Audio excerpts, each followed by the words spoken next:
प्रिय विद्यार्थी मित्रांनो, मी दीपाली कुलकर्णी देशमुख माझ्या विंग्स ऑफ फिजिक्स या चॅनलमध्ये आपलं सगळ्यांचं मनपूर्वक स्वागत करते।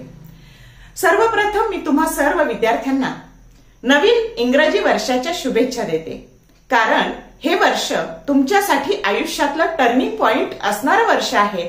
तुमच्या पूर्ण जीवनाला कलाटणी देणारं वर्ष म्हणजे 12वीचं वर्ष आहे आणि त्यामुळं तुम्हाला शुभेच्छांची सदिच्छांची खूप खूप गरज आहे आणि म्हणून येणारं नवीन वर्ष तुमच्यासाठी तुमच्या मनातली स्वप्न पूर्ण करणारं ठरो अशी मी तुम्हाला शुभेच्छा देते। आता आजचा व्हिडिओ हा तुमच्या खूप जिव्हाळ्याचा विषय असलेला व्हिडिओ आहे का, तर तुम्हाला जर मी प्रश्न विचारला की बाळांनो सगळ्या विषयांमध्ये तुम्हाला कोणता विषय अवघड वाटतो, तर 95% मुलांचं उत्तर असणार आहे मॅम आम्हाला फिजिक्स विषय अवघड वाटतो आणि म्हणून त्याचा अभ्यास 30 दिवसात आता कसा करायचा त्याच्यासाठीची स्ट्रॅटेजी त्याच्यासाठीचा प्लॅन सांगणारा हा व्हिडिओ आहे आणि म्हणून व्हिडिओ शेवटपर्यंत बघा। आता बघा, तुम्ही काय करता तर तुम्ही काही चुका तुमच्याकडून होतात आणि म्हणून तुम्हाला फिजिक्सचा पेपर अवघड जातो। आणि बघा, तुमच्या टाइम टेबल मध्ये एकदा मराठी इंग्लिश हिंदी ह्या विषयांचे पेपर झाले की सायन्स सब्जेक्ट मधला सगळ्यात पहिला विषय असतो फिजिक्स आणि तो जर तुम्हाला अवघड गेला तर तुमचा पुढच्या पेपरला सुद्धा तुमचं मन लागत नाही आणि पुढच्या पेपर सुद्धा तुमचे चांगले जात नाही आणि म्हणून जर पहिला पेपर फिजिक्स चांगला गेला तर पुढची परीक्षा सुद्धा आपली सुकर होते आणि म्हणून आधी फिजिक्सवर कॉन्सन्ट्रेशन करायचं। फिजिक्सचा पेपर 30 दिवसाच्या प्लॅन मध्ये कसा अभ्यास करून चांगला लिहायचा हे सगळं मी तुम्हाला सांगणार आहे। तुम्ही तर म्हणताल की आमची परीक्षा 10 फेब्रुवारी पासून आहे आणि आज 1 जानेवारी आहे, मग कसे काय 30 दिवस? तर बाळांनो, 10 दिवस हे तुमची बोर्ड प्रॅक्टिकल एक्झाम, तुमची ओरल एक्झाम या सगळ्यामध्ये खर्च होणार आहेत आणि 11 तारखेच्या आधीचा 10वा दिवस हा तुमचा इंग्लिशच्या अभ्यासाला जाणार आहे। म्हणजे खऱ्या अर्थाने अभ्यासासाठी तुमच्याकडे 30च दिवस शिल्लक आहे आणि म्हणून हा रिअल प्लॅन आहे, म्हणून मी 30 दिवसाचीच स्ट्रॅटेजी तुम्हाला सांगत आहे। मग आता तुमच्या अभ्यास करताना फिजिक्सचा अभ्यास करताना तुमच्याकडून होणाऱ्या चुका काय आहेत ते आधी आपण बघू। तर पहिली चूक असते बघा, रॉंग टेक्निक ऑफ स्टडी, म्हणजे तुमचं अभ्यासाचं टेक्निकच हे चुकीचं असतं आणि त्यामुळे तुम्हाला फिजिक्स अवघड जातं। त्याच्यानंतर रॉंग टाइम मॅनेजमेंट, तुम्ही व्यवस्थित टाइम मॅनेजमेंट करत नाही, कोणत्या गोष्टीला किती वेळ द्यायचा, कशावर भर द्यायचा आणि हे टाइम मॅनेजमेंट चुकीचं झाल्यामुळे सुद्धा तुम्हाला पेपर अवघड जातो। त्याच्यामुळे तिसरी गोष्ट आहे बघा, forgetting things at the time of exam, तुमच्या मनामध्ये एवढं टेन्शन असतं फिजिक्स बद्दल की परीक्षेच्या वेळी तुम्ही सोप्या सोप्या गोष्टी सुद्धा विसरून जाता आणि म्हणून त्याच्यासाठी काय उपाययोजना करायची ते पण आपण आज बघणार आहोत। आणि रॉंग स्टडी प्लॅन, तुमचा पूर्ण स्टडी प्लॅनच चुकीचा असतो आणि त्यामुळे तुम्हाला फिजिक्स अवघड जातं। मग आता याच्यावर सोल्युशन काय, तर सगळ्यात आधी तुमचा पेपर पॅटर्न लक्षात घ्या। Focus on A paper pattern, म्हणजे विदाउट प्लॅन आपण कोणत्याच गोष्टीत यश मिळवू शकत नाही आणि म्हणून तुमच्याकडे सिस्टमॅटिक प्लॅन करण्याकरता तुम्हाला पेपर पॅटर्न, त्याच्यात आलेले PYQ हे सगळे माहीत असले पाहिजे की कोणत्या आर्टिकलवर कशा प्रकारचे प्रश्न विचारले जातात। आता बघा, आता काय झालंय, काही मुलांनी सीईटी, नीट, जेई त्यानंतर NDA याचे क्लासेस केलेत आणि त्याच्यामुळं त्यांना बोर्ड पेपर लिहायचं टेन्शन आलेलं आहे। त्यानंतर काही मुलांनी क्लासेस नाही केलेत, रेग्युलर कॉलेज केलं पण वर्षभर टंगळमंगळ केली, अभ्यास केलेला नाही, त्यांना पण टेन्शन आलंय आणि ज्यांनी अभ्यास केलाय पण आता त्यांच्या मनात भीती आहे की मला केलेलं आठवेल का, मला लिहिता येईल का, असं सगळ्या संभ्रमावस्थेत सगळेच विद्यार्थी आहेत आणि म्हणून त्याच्यासाठी तुम्ही काय करा, जर आता तुम्हाला 30 दिवसात फिजिक्स करायचंय तर आधी पेपर पॅटर्न लक्षात घ्या। त्याच्यानंतर आयडेंटिफाय युअर स्ट्रॉंग एरिया, तुमचा स्ट्रॉंग एरिया काय आहे, तुमचा वीक एरिया काय आहे, तर ते आधी लक्षात घ्या। तो प्रत्येकाचा वेगवेगळा असू शकतो। त्यानंतर make a systematic plan for study, एक सिस्टमॅटिक प्लॅन बनवा। त्याच्यासाठी make a time table and follow it, एक टाइम टेबल बनवा आणि ते नुसतंच बनवून थांबू नका, तर ते फॉलो करा। त्याच्यानंतर तुम्ही काय करता, रीड लेस रिकॉल मोर, तुम्ही उलट करता, तुम्ही खूप वेळा नुसतंच वाचता, रिकॉल करत नाही आणि लिहून तर अजिबातच बघत नाही. आणि म्हणून तुम्ही उलट करा, 2 वेळा वाचा, 10 वेळा आठवा आणि 10 वेळा लिहा. आलं का लक्षात? हे सगळ्यात महत्वाचं आहे. आणि जेव्हा ह्या 2 गोष्टी तुमच्या परफेक्ट होणार आहे, तर हा तुमचा जो पॉइंट आहे की forgetting things at the time of exam, तर याच्यावर तुमचं सोल्युशन आहे. खऱ्या अर्थानं इथं सोल्युशन तुमचं दडलेलं आहे.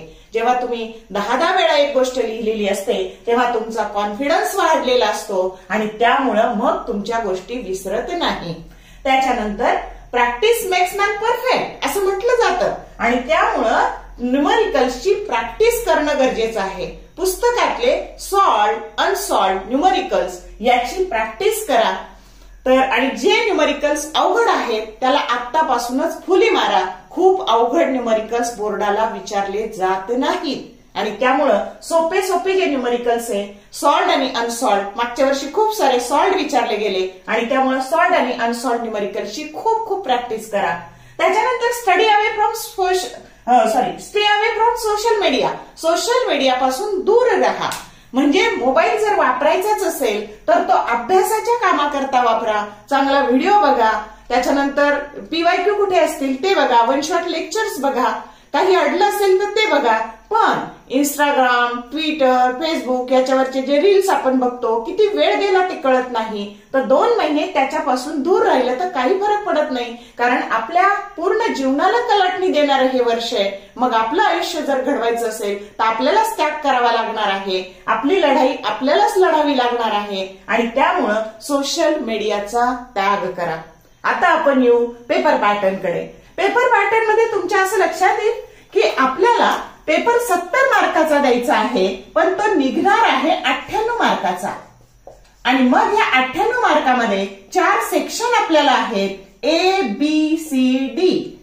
मग आता बघा, ए सेक्शन मध्ये क्वेश्चन 1 10 MCQ आहेत आणि क्वेश्चन 2 मध्ये 8 व्हेरी शॉर्ट आन्सर, एका वाक्यातली उत्तर आहेत. याच्यात 7 थेरी आणि 3 न्यूमरिकल्स आहे आणि याच्यामध्ये 6 थेरी आणि 2 न्यूमरिकल्स आहे. असं मिळून हा सेक्शन 18 मार्काला आहे आणि हा कंपल्सरी आहे. त्याच्यानंतर बी सेक्शन मध्ये क्वेश्चन नंबर 3 पासून क्वेश्चन नंबर 14 पर्यंत असे 12 प्रश्न आहेत. हे शॉर्ट आन्सर आहेत, 2-2 मार्काचे प्रश्न आणि त्या 12 प्रश्नांपैकी 8 लिहायचे आहेत आपल्याला, फक्त 8. म्हणजे हा सेक्शन 16 मार्कासाठी झालेला आहे. त्याच्यामध्ये 7 थेरी आहे आणि 2 न्यूमरिकल्स आहेत. म्हणजे जर न्यूमरिकल्सची भीती वाटत असेल तर थेरी चांगली करा आणि ह्या 5 मधलं एकच 7 थेरी आणि 5 न्यूमरिकल्स आहेत आणि त्यातलं एखादंच न्यूमरिकल तुम्हाला सोडवलं तरी चालू शकतं. 8 प्रश्न होतात. आणि सी सेक्शन मध्ये क्वेश्चन नंबर 15 पासून क्वेश्चन नंबर 23 पर्यंत हे लॉंग आन्सर्स आहेत 3 मार्कासाठीचे.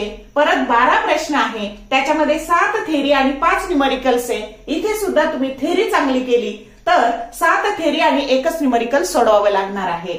तर हा सेक्शन 24 मार्काला आहे.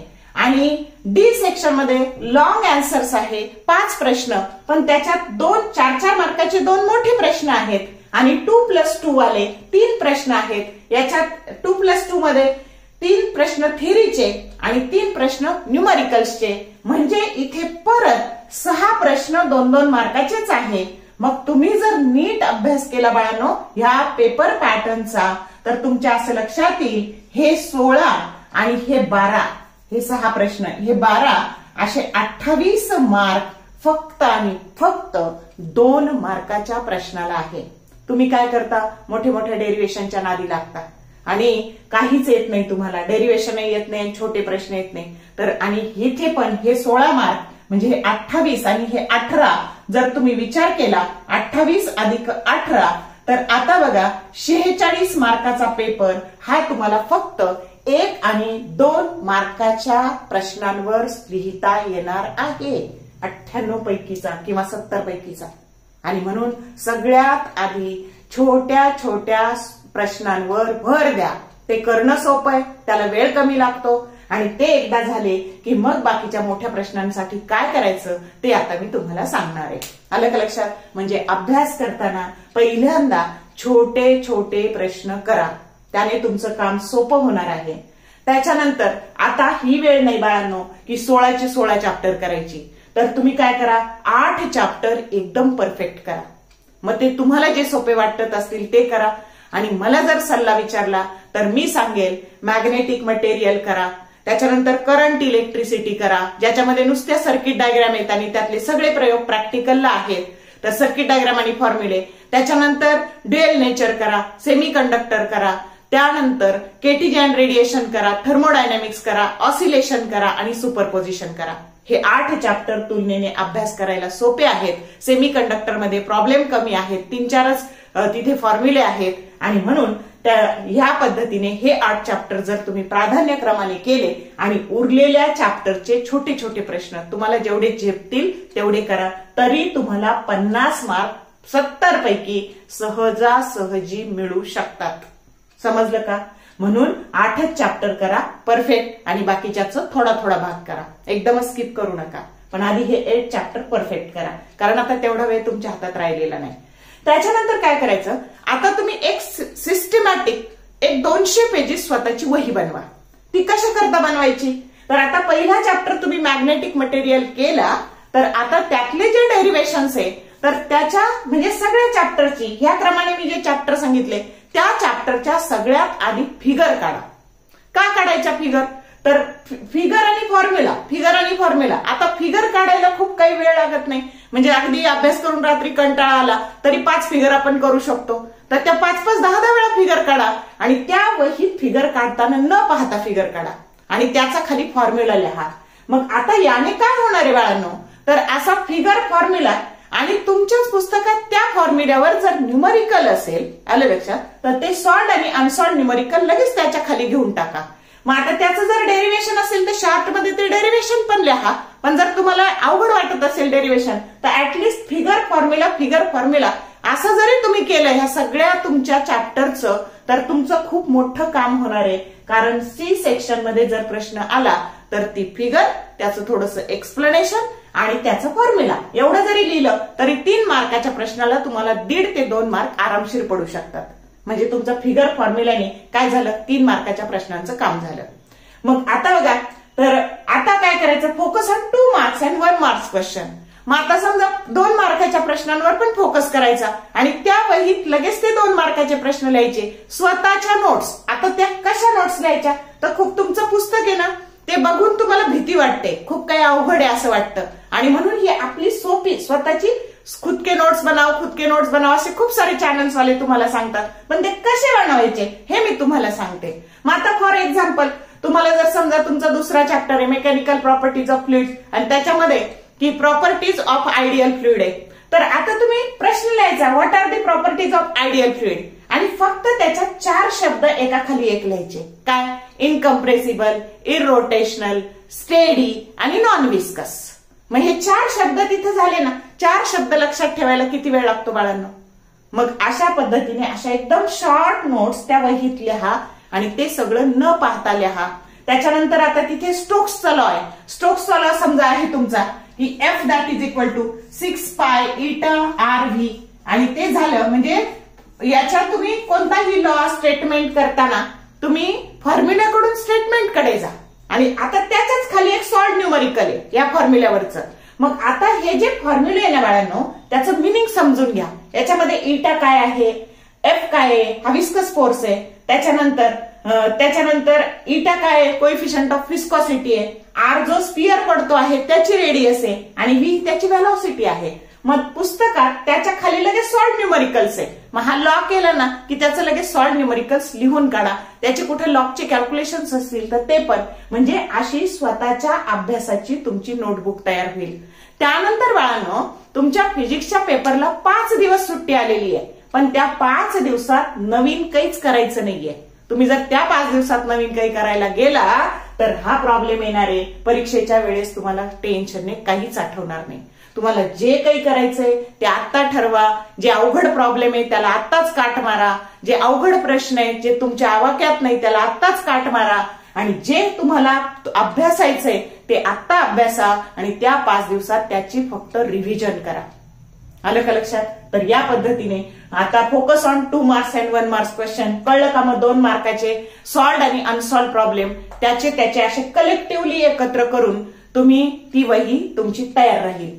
त्याच्यानंतर आता बघा, तुम्ही 2 मार्काच्या प्रश्नांमध्ये डिस्टिंग्विश करायला गेलाय. समजा डिस्टिंग्विश तिथे येतं सगळं, मग डिस्टिंग्विश करताना काय करा, टेबल फॉर्म मध्ये फरक लिहा. आता for example, distinguish between polar dielectric and non polar dielectric. मग आता याचा फरक लिहिताना आधी पहिला पॉइंट नेहमी डेफिनेशनचा घ्यायचा. काय करायचा, डेफिनेशनचा घ्यायचा. आणि दुसरा पॉइंट तिथे घ्यायचा एक्झाम्पलचा. आता काय काय एक्झाम्पल्स आहेत आणि तुम्ही असे सगळे फरक एकत्रित लिहून काढा. त्या ज्या ज्या चॅप्टर मध्ये जे जे फरक येणार आहे ते आणि तिथे सगळे एक्झाम्पल्स लिहा त्याचे. पोलरचे कोणते कोणते, नॉन पोलरचे कोणते कोणते. आता तुम्हाला माहितीये HCl आणि H2O याचे आहेत H2O2 N2 CO2. मग हे सगळे एक्झाम्पल्स का करायचे, तर तुम्हाला प्रश्न येतो dash dash is a polar dielectric किंवा dash dash is a non polar dielectric. म्हणून तुम्हाला हे सगळे एक्झाम्पल माहीत असणं गरजेचं आहे. आणि पेपर लिहिताना आता जो डिस्टिंग्विशिंग पॉइंट असतो त्याच्या खाली अंडरलाईन करायला विसरू नका. आलं का लक्षात. त्याच्यानंतर मग या पद्धतीने असे तुम्ही सगळे फरक केले तर ते तुम्हाला आता फॉर एक्झाम्पल जर तुम्हाला ह्या क्वेश्चन नंबर 2 मध्ये 1 मार्क्सला आलं डिफाईन पोलर डायइलेक्ट्रिक, तर हीच व्याख्या उचलून तिथे लिहिता येणार आहे का नाही. म्हणजे तुम्ही असे सगळे फरक केले पूर्ण पुस्तकातले तर तुमचं काम खूप सोपं झालं. तर त्यामुळं असे सगळे फरक पण करा. म्हणजे तिथे तुमचा खूप, किंवा तुम्हाला असे प्रश्न येऊ शकेल 2 मार्काला, एक्सप्लेन पोलर डायइलेक्ट्रिक्स. मग हीच माहिती तिथे 2-3 पॉइंट लिहायचे. त्यानंतर तुमच्या स्वतःच्या नोट्स बनवताना तुम्हाला 6-7 फरक माहिती असले तरी तुम्ही तिथं 3च पॉइंट लिहायचे फरकाचे. का तर तुम्हाला 2 मार्कासाठी फिजिक्समध्ये 2च पॉइंट लिहायचे आहे, केमिस्ट्रीमध्ये आणि बायोमध्ये 4 पॉइंट लिहायचे 2 मार्काला. मग इथं 3 का लिहायचे, लिखाणाला सोपे, लक्षात ठेवायला सोपे असे 3 पॉइंट ह्या वहीत असले पाहिजेत आणि तेवढेच 3 कायम रिपीट करायचे. नाहीतर आज 3 केले, उद्या वेगळे 3 केले, त्याने गोंधळ वाढत जातो. आणि म्हणून तुम्ही 3 का करायचे, एखादा विसरला टेन्शन मध्ये तर 2 लिहिता आले पाहिजे म्हणून. आणि त्याच्यात प्राधान्यक्रमाने डेफिनेशन आणि त्याचे एक्झाम्पल्स. समजलं. हे फरक असे तुम्ही केले 2 मार्कासाठी तरी तुमचं खूप मोठं काम झालेलं आहे. त्याच्यानंतर ह्या ज्या तुम्ही डायग्राम काढणार आहात त्याच्यासाठी 2-3 सूचना मी सांगते. डायग्राम काढताना जिथं वेक्टर आहेत तर तिथे वेक्टर बॅलन्स करताना खालचा vector for example conical pendulum मध्ये हा वेक्टर आहे, अपवर्ड वेक्टर आणि डाऊनवर्ड वेक्टर हे इक्वल दाखवायचे. म्हणजे काळजीपूर्वक आणि डायग्राम काढायची. आलं का लक्षात. मग हा अँगल थीटा तर हा अँगल थीटा, अपोजिट अँगल. तर वेक्टर हे प्रॉपर बॅलन्स करा. त्याच्यानंतर जिथे जिथे रे डायग्राम आहेत तिथे अॅरो दाखवायला विसरू नका. आलं का लक्षात. फॉर एक्झाम्पल ऑप्टिक्स मधल्या सगळ्या डायग्राम. आणि डायग्राम काढताना जे काही तुमचे जॉमेट्रिकल इन्स्ट्रुमेंट्स आहेत, प्रोटेक्टर आहे, त्यानंतर स्केल आहे म्हणजेच पट्टी आहे, पेन्सिल आहे, त्याने डायग्राम काढा. चित्रकारासारख्या हाताने डायग्राम काढू नका आणि शक्यतो लेबलिंग एकाच साईडला करण्याचा प्रयत्न करा. या सगळ्या गोष्टीची काळजी घेऊन डायग्राम काढा. आलं का लक्षात. तर त्याच्यानंतर मग आता focus on solved and unsolved numericals. म्हणजे फॉर्म्युला झाला की त्याच्या खाली सॉल्व्ड, अनसॉल्व्ड असेल तर पुस्तकातलं ते त्याच्या खाली. म्हणजे असं तुमचं छान कलेक्शन तिथं स्वतःच्या अभ्यासाचं तयार होईल. आणि म्हणून पुस्तक ही तुमची भगवद्गीता आहे, पुस्तकाच्या बाहेरचं काही पडणार नाही. पण त्या पुस्तकाची सिस्टमॅटिक व्हर्जन म्हणजेच तुमची ही वही असणार आहे. समजलं का. आणि मग तुम्ही एक स्वतःचं फॉर्म्युला शीट बनवा आणि ते पाठ करा. म्हणजे तुम्हाला हे इथले न्यूमरिकल्स सोडवताना ऍटलिस्ट फॉर्म्युला आणि सबस्टिट्यूशन करता येईल. आणि ह्या पद्धतीने तुम्ही आता प्लॅन करा. आणि पहिली रिव्हिजन तुमची साधारणतः 16 दिवस आहेत, 16 चॅप्टर आहे. आणि आता तुम्हाला त्यातले मी 8च परफेक्ट करायला लावलेले आहेत आणि बाकी 8चं महत्वाचं करायला लावलेलं आहे. तर पर डे 1 चॅप्टर जरी म्हटलं तुम्ही तरी 16 दिवसात पहिली रिव्हिजन होते आणि राहिलेल्या 15 दिवसात दुसरी रिव्हिजन होते. म्हणजे 30 दिवसात तुमची 2 रिव्हिजन अजूनही होऊ शकतात. आणि राहिलेली 3री रिव्हिजन ही तुमच्या राहिलेल्या त्या 5 दिवसात करायची. मग काय तुम्हाला यात अडचण आहे बरं, सांगा बरं मला. मग आता असा अभ्यास केला तर का नाही मार्क्स पडणार? ज्यांनी क्लासेस केले त्यांनी जास्त वेळा लिहा, एक एक डेरिव्हेशन 10-10 वेळा लिहा. त्याने तुमचा खूप वेळा लिहिल्याने कॉन्फिडन्स वाढत जातो आणि तिथे तुमचा वेळ पण कमी लागतो. त्याच्यानंतर डेरिव्हेशन्स करताना त्याचा अल्गोरिदम बनवा, म्हणजे मनात ते डेरिव्हेशनच्या आधी स्टेप्स लर्न करा की ह्या स्टेप नंतर हे करायचंय, ह्या नंतर हे करायचंय. आणि फक्त लिहिताना रायटिंग प्रॅक्टिस करताना लिखाणाची सगळं त्याचं पूर्ण वर्णन नाही करायचं, फक्त मॅथमॅटिकल स्टेप ज्या आहेत ना तर तेवढ्याच फक्त लिहायच्या. बोर्डाच्या आतापर्यंत 22/2, 23/2, 24/2 अशा 6च बोर्डाचे क्वेश्चन पेपर बाहेर पडलेले आहे. तर त्या सगळ्या क्वेश्चन पेपर आणि त्याचे बोर्डाचे मॉडेल आन्सर पहा, म्हणजे तुम्हाला कळेल की उत्तर किती कमी स्टेपमध्ये लिहायचं असतं आणि स्टेपला मार्क्स कसे असतात. त्यानंतर बोर्डाचे PYQ पहा की बोर्डाला त्या चॅप्टरवर कशा पद्धतीचे प्रश्न विचारलेले आहेत ते बघा. आणि जे ड्युएट क्वेश्चन्स आहेत तर ते ड्युएट क्वेश्चन्स अजिबातही टाळू नका. तर कोणते कोणते आहेत ड्युएट क्वेश्चन? तर फॉर एक्झाम्पल पहिल्या चॅप्टर मध्ये आहे theorem of parallel axis, theorem of perpendicular axis. त्याच्यानंतर तुमच्या याच्यामध्ये आहे थर्मोडायनामिक्स मध्ये खूप सारे ड्युएट क्वेश्चन आहे. Work done in case of isothermal process, work done in case of adiabatic process. Oscillation chapter मध्ये आहे graphical representation of SHM, particle starts from mean position, particle starts from extreme position. त्याच्यानंतर differential equation of linear SHM, differential equation of angular SHM, period of a simple pendulum. त्याच्यानंतर period of a magnet. Superposition मध्ये आहे बघा vibrations of air column, pipe closed at one end, vibrations of air column, pipe open at both end. त्याच्यानंतर तुमचा जो चॅप्टर आहे semiconductor आहे तर त्याच्यामध्ये half wave rectifier, full wave rectifier. तर असे जे जे ड्युएट प्रश्न आहे ऑप्टिक्स मध्ये आहे रिफ्लेक्शन आणि रिफ्रॅक्शनचं डेरिव्हेशन. तर हे प्रश्न मात्र कंपल्सरी करा, ते टाळू नका. 2 मधलं 1, 2 मधलं 1 निश्चित पडतं. आणि मग या पद्धतीने जर तुम्ही सिस्टमॅटिक प्लॅन करून अभ्यास केला तर तुम्हाला निश्चितपणे यश मिळेल याची मला खात्री आहे. बघा, व्हिडिओ जर आवडला असेल तर मित्रमैत्रिणींसोबत शेअर करा, व्हिडिओला लाईक करा, कमेंट टाका. तुमच्यासाठी मी क्विक रिव्हिजन सिरीज आजपासूनच सुरू करते आहे.